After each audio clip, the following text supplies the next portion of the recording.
오늘은 사도행전 4장 1절에서 4절까지 말씀 묵상합니다. 4장 1절로 4절 말씀, 박해받는 복음과 부흥. 본문 말씀은 초대교회가 직면한 첫 번째 공식적인 박해와 그 박해 속에서도 결코 묶이지 않는 복음의 폭발적인 능력을 잘 보여주고 있습니다.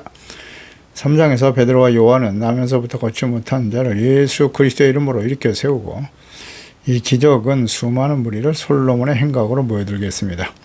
베드로는 이 기회를 놓치지 않고 십자가에 못 박히시고 부활하신 예수 그리스도를 증거하였고 3,000명이 회개하고 주께 돌아옵니다.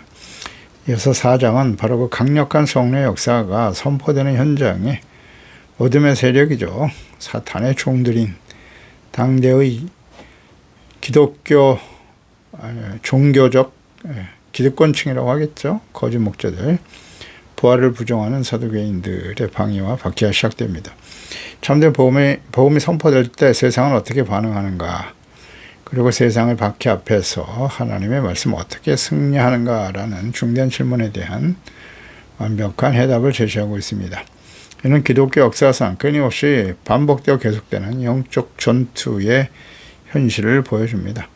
권력을 가진 거짓 목자들은 사도들을 옥에 가두었으나 하나님의 말씀은 오히려 사람들의 심령을 뚫고 들어가 수천 명을 구원하는 놀라운 승리와 구원의 역사로 나타납니다.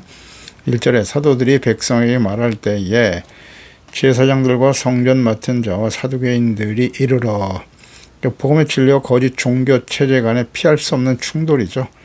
베드로와 요한이 하나님의 진리의 말씀을 선포하고 있을 때, 복음의 말씀을 전할 때 그들을 막아선 자들은 다름 아닌 이스라엘 지도자 공의원들이죠. 사두개인들이었습니다. 공의원의 일부인 사두개인, 제사장들은 제사 제도를 주관하는 자들이었고, 성전 맡은 자는 대제사장 다음과는 권력을 가진 성전을 지키는 우두머리였습니다. 회당장 이런 사람들. 사두개인들은 부와 권력을 독점한 종교적 귀족들이었습니다. 정치적 성향을 띤 사두개인들. 그러니까 이들이 예수 그리스도를 십자가에 못 박는데 주도적인 역할을 했던 무리들이죠. 그러니까 예수 그리스도의 절대적 주권이 선포되는 곳에는 언제나 이렇게 인본주의적이고 기득권에 젖어 있는 거짓 종교죠. 지도자들이 거센 반발에 따르기 마련입니다. 사두개인들은 모세 오경만을 권위로 인정했어요. 그래서 초자연적인 기적이나 혹은 부활 이런 것들을 인정하지 않습니다. 그러니까 이 사두개인들은 매우 이성적이고 현실주의자들이었습니다. 그러니까 복음의 진리, 기적과 부활, 인간의 이성과 종교적 기득권을 의지하는 자들에게 언제나 가장 큰 위협이 되고 받아들일 수 없는 부분이기도 하죠. 자신들의 이성으로 이해가 안 되는 것은 결코 인정하지 않는다라는 거죠. 아주 인본주의적인 자들이죠. 인본주의적인 자들, 이런 사람들이 오늘날 교회 안에도 많이 있어요. 자신들이 믿고 싶은 것만 믿는 거예요. 성경에 기록된 기적들 이런 걸 다 인정하지 않으려고 합니다. 동정녀 마리아 탄생이라든지 사람이 죽었다가 살아난 이런 장면들 절대 이해하지 않아요. 예수님의 죽으신과 부활을 부정하는 거죠. 당연하게 되는 거예요. 제사장, 종교적인 권위고, 성전 맡은 자는 정치적인 권력, 성전을 권력화하려고 하는 자들이고요. 사두개인들, 현실적이고 이성주의적으로 인간의 지식으로 믿으려고 하는 자들이에요. 이들이 연합해 사도들을 공격하는 이 장면이 복음을 향한 세상의 전방위적인 적대감을 보여주고 있습니다. 그러니까 세상은 서로 원수지간일지라도 예수 그리스도의 복음을 대적하는 일에는 기꺼이 연합합니다. 이러한 박해가 교회를 위축시키는 것이 아니라 오히려 교회의 정체성을 명확히 하고 복음이 세상의 가치관과 얼마나 철저히 다른지를 보여주는 증거가 됩니다. 본질적인 영적 전투의 싸움이죠.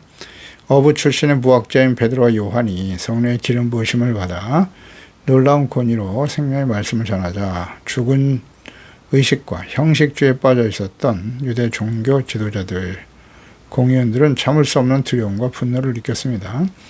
진리가 무엇인지 묻지 않고 오직 자신들의 체제가 흔들리는 것만을 두려워했죠. 그러니까 마귀는 반드시 세상의 권력을 동원합니다. 충동질시키죠. 그 입을 막으려고 하고요. 이는 교회가 참된 길을 가고 있다는 가장 확실한 증거이기도 합니다. 우리는 복음 전할 때 환영받기만을 기대해서는 안 돼요. 내가 속한 가정, 직장, 사회에서 예수 그리스도의 유일성을 주장하고 그분의 통치를 선포할 때 기득권을 지키려고 하는 세상은 거부감을 드러낼 수밖에 없습니다. 박해는 실패의 징후가 아닙니다. 빛이 어둠을 제대로 비추고 있다는 증거입니다. 타협하지 않는 진리의 선포, 복음의 선포가 우리의 삶 속에 있는지를 항상 돌봐야 합니다.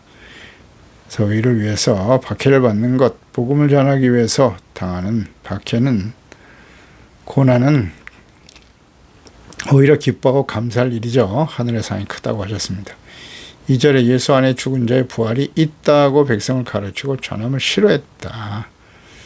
예수 그리스도가 부활하신 것처럼, 죽음에서 살아나신 것처럼 예수 그리스도를 믿는 자는 그리스도와 함께 다시 살아날 것이다. 사도들이 담대하게 죽으심과 부활을 전파했죠.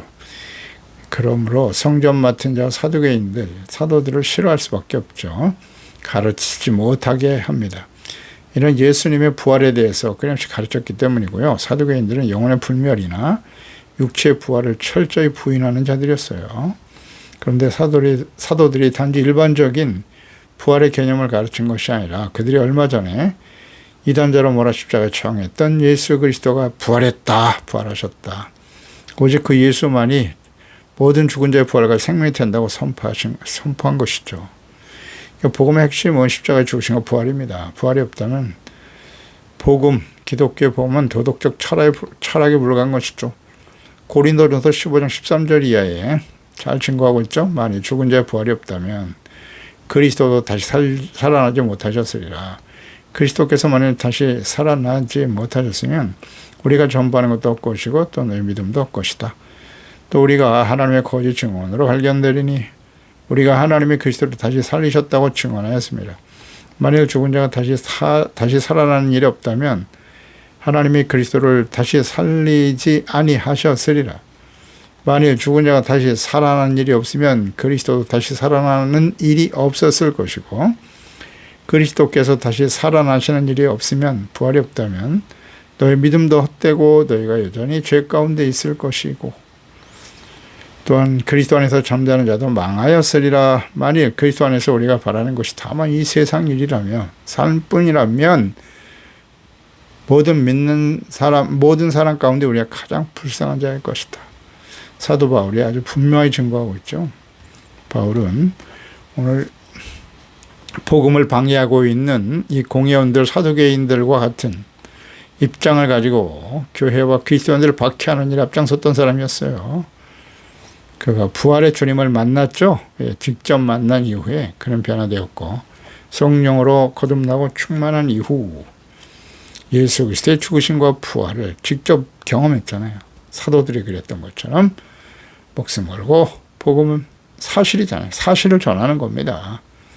타협할 수 없는 부활의 진리 앞에서는 오직 믿음으로 굴복하거나 아니면 극도로 분노하는 두 가지 반응뿐이에요. 언제나 그래요. 빛이 선포되면 그 빛에 대한 반응이 두 가지예요. 그 빛으로 인해서 드러난 자신의 죄악을 깨닫고 회개하고 돌이키거나, 아니면 빛을 미워하고 대적하는 거죠. 간단해요. 사도들이 예수님의 부활이 사실이며 자신들이 증인이라고 선포하며 사람들에게 영향력을 끼치고 있었기 때문에 모든 믿는 자의 부활이 예수 그리스도를 통해서만 가능하다라고 선포하는 거죠. 구원의 유일성에 대한 도전이고 권위에 대한 도전이었기 때문에 이들을 대적하는 것입니다.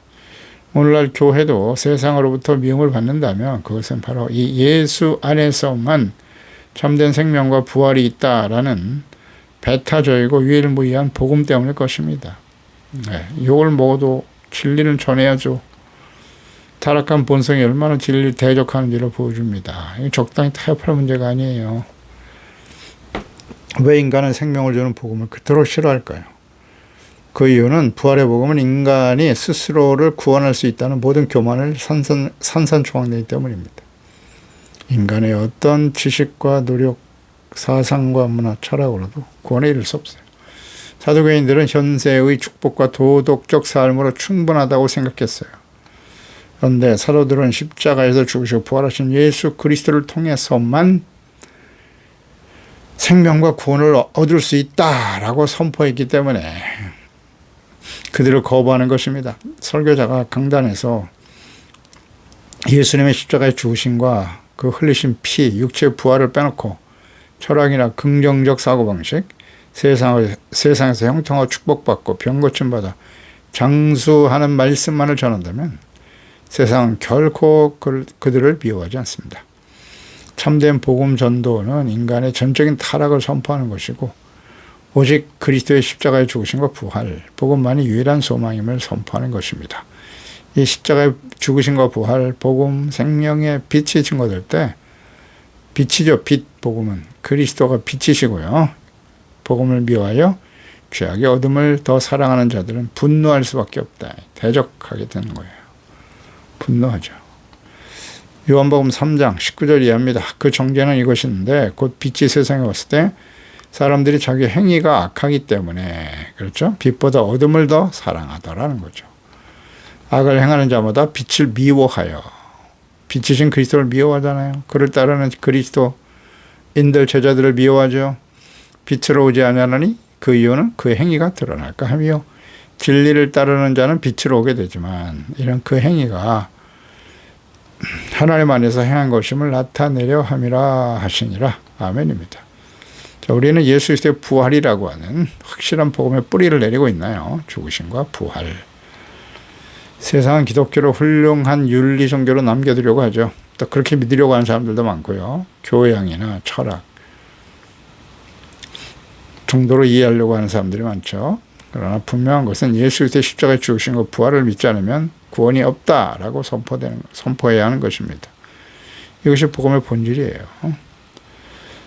이 복음이라고 하는 것은 이렇게 사람을 위로하는 데 그치는 것이 아니고요. 죽음의 권세를 깨뜨린 부활의 주님을 선포하는 것이고 예수님과 함께 십자가를 지고 미움을 당하는 거예요. 박해받는 것이 복음이죠.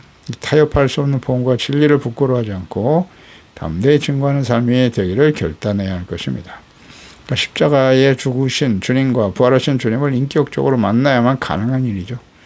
어떻게 가능한가요? 주님께서 성령을 보내주셔야 돼요. 성령으로 겁나고 충만해야만 가능한 거예요. 요한복음 3장 3절이야. 관원이었던 니고데모가 예수님께 찾아왔죠. 그래서 예수님이 물과 성령으로 거듭나야 한다. 니고데모가 이걸 이해하지 못하죠. 내가 어떻게 두 번째 모태에 들어갔다가 날 수 있겠사옵나이까. 거듭남, 다시 태어남에 대한 이해가 없어요. 그래서 예수께서 대답하시되 진실로 진실로 내게 이르노니 사람이 물과 성령으로 나지 아니하면 하나님의 나라에 들어갈 수 없다. 육으로 난 것은 육이고 영으로 난 것은 영이다. 육에 속한 사람이 있고 영에 속한 사람이 있다는 거예요. 내가 너희 거듭나야 하겠다는 말을 놀랍게 여기지 말아라. 바람이 힘으로 불매 내가 그 소리는 들어도 어디서 와서 어디로 가는지 알지 못하노니 성령으로 난 사람도 그러하다. 두 번 태어난다는 거예요. 한 번은 육체, 부모로부터 하나 육체의 몸을 가지고 태어나고 또 성령으로 거듭난다. 성령을 통해서 예수 그리스도를 믿고 구원받아 하나님의 자녀로 태어나는 거예요. 영접하는 자, 꼭 그 이름을 믿는 자, 예수 그리스도를 믿는 자는 하나님의 자녀가 되는 권세를 하나님이 주시는 거예요. 인격적인 수양을 쌓고 종교적인 열심으로 이루어지는 게 아니에요. 성령으로 나야 돼요. 성령으로 거듭나야 가능한 일이에요. 3절 그들을 잡으며 날이 이미 저물었으므로 이튿날까지 가두었다. 이 교회 역사상 시작될 기나긴 순교와 박해 역사의 시작이죠. 불과 몇 달 전 겟세마네 동산에서 말고의 길을 베며 혈기를 부렸던 베드로는 이제 더 이상 찾아볼 수 없죠. 성령에 사로잡혀 고난을 기꺼이 감수하는 성숙한 사도로 변화되었습니다. 성령 충만은 물리적 고난을 면제받는 것이 아닙니다. 고난 속에서도 평강을 누리고 하나님의 은혜에 감사하며 주님의 절대적인 주권을 믿고 의지하며 신뢰하는 거죠. 권력자들은 사도들의 육신을 통제할 수 있었지만 그들의 심령 속에 불타오르는 성령의 권능으로 전파되는 복음은 결코 막을 수가 없었습니다. 가둘 수가 없는 것입니다. 디모데후서 2장 9절 복음으로 말미암아 내가 죄인과 같이 매이는 데까지 고난을 받았는데 하나님의 말씀은 매이지 아니하니라. 아멘이죠. 절대 매이지 않습니다. 종교 지도자들은 감옥이라는 물리적인 공간을 통제함으로써 사도들의 입을 막고 복음의 확산을 저지할 수 있다고 착각했습니다. 세상의 권력은 언제나 폭력과 통제적, 강금, 법적 제재, 사회적 불이익을 통해서 복음 전파를 가로막으려고 합니다. 그러나 감옥의 철장은 진리의 빛을 차단하지 못합니다. 교회가 박해로 인해서 지하로 숨어들고 감옥에 갇힐 때마다 오히려 그것이 하나님의 임재가 가득한 성소가 되고 복음의 새로운 전초기지가 되었음을 우린 교회사를 통해서 확인할 수 있습니다. 사도들은 비록 잡혀 투옥되었으나 두려워 떨거나 자신들의 처지를 비관하지 않았습니다. 예수께서 이전에 하신 말씀들이 생각났기 때문이었을 거예요. 마태복음 10장 16절 17절 보라 내가 너희를 보냄이 양을 이리 가운데로 보낸가 하도다. 그러므로 너희는 뱀같이 지혜롭고 비둘기같이 순결하라. 사람을 삼가라. 사람들을 그들이 너희를 공회에 넘겨주겠고 그들이 회당에서 채찍질할 거야 라는 말씀.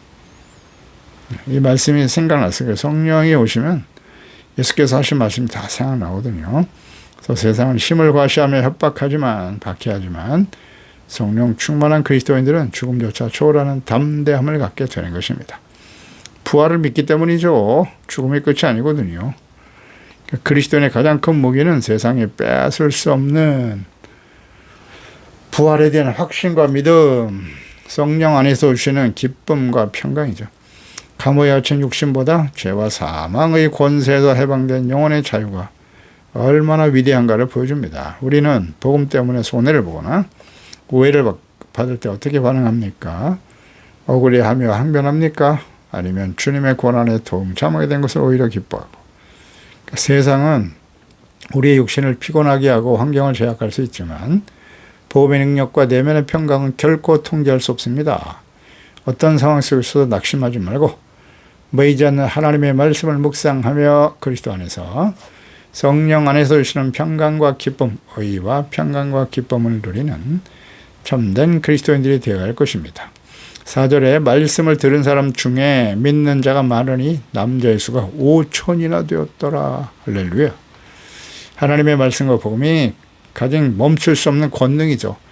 부활의 복음을 전한 사도들은 감옥에 갇히고 설교는 중단된 것처럼 보였지만 이미 선포된 복음은 성령의 능력 안에서 말씀을 들은 자들의 마음속에서 살아서 역사하고 있었던 겁니다. 그러니까 오순절에 3,000명이 회개한 것에 이어서 이제 성인 남자의 수만 약 5,000명이 이르게 되었다. 5,000명이 남자 5,000명, 오병이어로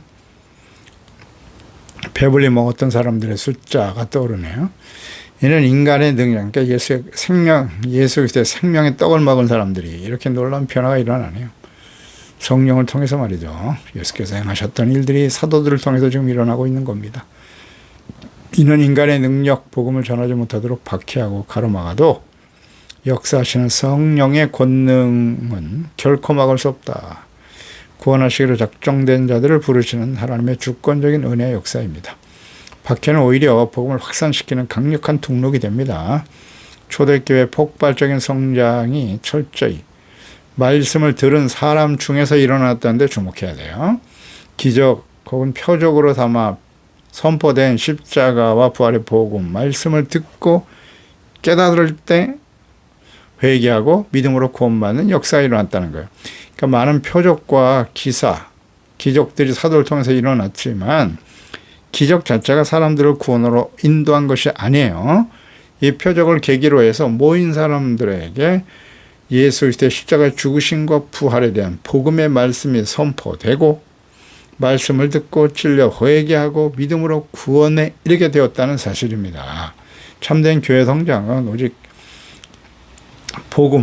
복음의 충실한 선포와 그 말씀을 통한 성령의 역사로 일어나는 것입니다.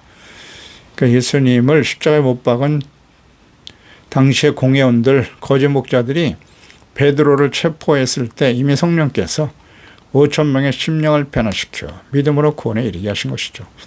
이는 목회자와 전도자들의 큰 위로가 됩니다.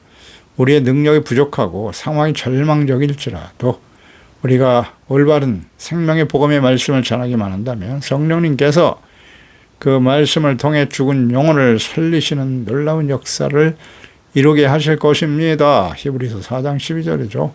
하나님의 말씀은 살아있고 활력이 있어서 좌우에 날선 어떤 검보다 예리하다. 혼과 영과 및 관절과 골수를 찔러 쪼이까지 하며 또 마음의 생각과 뜻을 판단하시기 때문입니다. 비록 사도는 투옥되었으나 복음의 말씀과 영혼을 구원하시는 성령님의 역사는 가두거나 막을 수 없었습니다. 그래서 5천 명의 영혼들이 회개하고 구원을 받게 된 것입니다. 따라서 교회와 그리스도인들은 세상의 권력이나 힘을 두려워할 필요가 없습니다.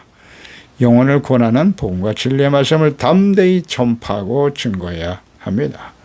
복음 전도의 결과는 우리의 유창함이나 유창한 설교나 선포 또 환경의 우호성에 달려있지 않아요. 사도들이 옥에 갇힌 그 절망적인 밤에도 하나님께서는 수천 명의 영혼을 구원하시는 것입니다. 박해와 방해로 복음이 막혀있는 것 같을 때에도 복음의 말씀은 보이지 않는 곳에서 살아서 역사하고 있음을 믿어야 합니다. 내 입술을 통해서 뿌려진 복음의 씨앗을 하나님께서 마침내 옥토에 떨어진 씨가 되어 자라게 하실 것을 신뢰하면서 때를 얻든지 못 얻든지 진리의 말씀, 복음의 말씀을 증거하는 증인들이 되어야 할 것입니다. 디모데 후서 4장 2절 너는 말씀을 전파하라. 때를 얻든지 못 얻든지 항상 힘쓰라. 범사의 오래 참음과 가르침으로 경책, 경계, 권하라. 그러나 너는 모든 일에 신중하여 고난을 받으며 전도자의 일을 하며 내 직무를 다하라. 아멘입니다. 기도하겠습니다. 하나님 아버지, 오늘도 주의 말씀 묵상하면서 성령 충만한 사도들 제자들이 담대하게 일어나 복음의 말씀, 예수님의 십자가의 죽으심과 부활의 복음을 선포하고 증거할 때 박해가 일어났습니다. 공회원들이 그들을 잡아 감옥에 가두고 박해가 시작되네요. 이들은 하나님의 복음의 말씀, 자신들이 정죄하여 죽인 예수께서 십자가에 죽은 예수님 다시 살아나셨다, 부활하셨음을 전하는 이 사도들을 그대로 내버려 둘 수가 없었겠죠. 이 사실에 대해서, 복음의 진리에 대해서 알아보려고 하는 마음보다는 자신들에게 종교적인 기득권을 혹은 명예를, 이익에 훼손이 될까 봐 두려워하여 복음의 진리를 가로막는 방해자, 사탄의 종들이 되고 말았네요. 이런 일들은 모든 시대에 계속됐고 오늘날도 마찬가지죠. 우리가 복음을 바르게 전하고 복음적 삶을 살아가려고 할 때 박해와 시련을 당하는 일은 이상한 일이 아닙니다. 비록 그들이 사도들을 가로막아 감옥에 가두었지만 복음의 말씀은 가로막을 수 없었습니다. 그래서 이 복음의 말씀을 들었던 5천 명이 회개하고 주께로 돌아왔다는 사실, 그렇습니다. 성령이 역사하고 계시는 겁니다. 박해의 현장이나 상황은 또 다른 하나님의 부흥의 역사의 시작이라는 사실을 확신하면서 담대한 믿음과 확신을 가지고 때를 얻든지 못 얻든지 항상 주님의 말씀을 선포하고 권한을 받으며 전도자의 사명을 잘 감당하는 저희들이 되게 하여 주시옵소서. 예수님의 이름으로 기도드립나이다. 아멘.